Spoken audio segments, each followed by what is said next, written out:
அஸ்ஸலாமு அலைக்கும். மறுபடியும் நம்மளுக்கு வந்து ப்ரௌனி ஆர்டர் பண்ண மாதிரி தம்ரோடு தான் வந்து 100 பீஸ் கிட்ட வந்து பாக்ஸில் வச்சு கேட்டிருந்தாங்க.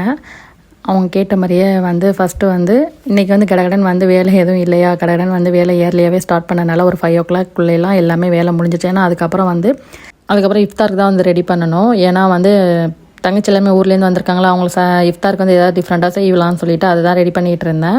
இவங்களை வந்து நீங்கள் பாக்ஸில் பீசஸ்லாம் வச்சு கரெக்டாக சல்லோ டேப்லாம் விட்டு நீங்கள் பேக் பண்ணிடுங்க, நான் இஃப்தாருக்குள்ள வேலையை நான் பார்க்குறேன்னு சொல்லிட்டு நான் பார்த்துட்டு இருந்தேன். இதுக்கு இடையில நான் பேக் பண்ணும் போதே என் தங்கச்சி பிள்ளைங்களாம் வந்து எனக்கு வேணும்னு வேறு கேட்டாங்க. எனக்கு வேறு பயம் மிஞ்சுமா என்னமான்ட்டு. ஆனால் அல்லாண்ட எப்படியோ ஒரு 1/2 kg கிட்ட தம்ரோடு வந்து மிஞ்சிருச்சு. அதுக்கப்புறம் என்ன டைம் ஆச்சு சொல்லிட்டு இஃப்தாருக்கு தான் அன்றைக்கி வந்து ரெடி பண்ண தம்ரோடு, சீஸ் பால், வடை, நகெட்ஸ், அதுக்கப்புறம் வந்து ரைஸ் பேப்பரில் வந்து ரோல் மாதிரி செஞ்சுருந்தோம். அது வந்து ஏர் ஃப்ரையில் ஃப்ரை பண்ணிட்டோம்.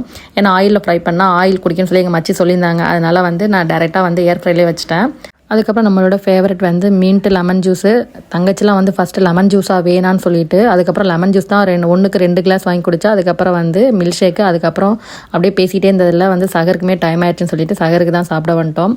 அன்றைக்கி வந்து பாஸ்மதி ரைஸில் சிக்கன் பிரியாணி தான் வச்சாங்க. டேஸ்ட்டுமே சூப்பராக இருந்தது.